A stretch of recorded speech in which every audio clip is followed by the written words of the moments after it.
కాలజ్ఞానతత్వ ప్రబోధకుడు, భవిష్యత్ దార్శనికుడు శ్రీ పోతులూరి వీరబ్రహ్మేంద్ర స్వామి. భక్తి సంప్రదాయంలో వీరబ్రహ్మేంద్ర స్వామి తన పంథాను ఆవిష్కరించారు. తన తత్వాలతో, భక్తి సూత్రాలతో సనాతన సంప్రదాయాన్ని సుసంపన్నం చేశారు.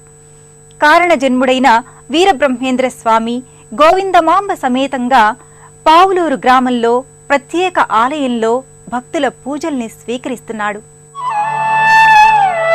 ఈ పావులూరు గ్రామంలో ఉన్న మరో సన్నిధి శ్రీ గోవిందాంబ సమేత శ్రీ వీరబ్రహ్మేంద్ర స్వామి వారి మందిరం. భవిష్యత్ పథ నిర్దేశకునిగా, కాలజ్ఞాన ప్రవర్తకునిగా వీరబ్రహ్మేంద్రుల వారికి విశేష ప్రాధాన్యత ఉంది. వీరబ్రహ్మేంద్ర స్వామి, గోవిందమాంబ ఒకే పీఠంపై నెలకొని ఉంటారు.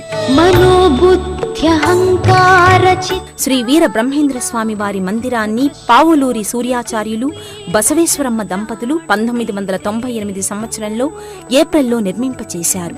వారి కుటుంబం ఆధ్వర్యంలోని నేటికి వీరబ్రహ్మం, గోవిందమాంబ మూర్తులకు నిత్య పూజాధికాలు కొనసాగుతున్నాయి. బ్రహ్మంగారి తిరునక్షత్రం, వారి ఆరాధనా ఉత్సవాల్ని ఈ మందిరంలోనే ఘనంగా నిర్వహిస్తారు.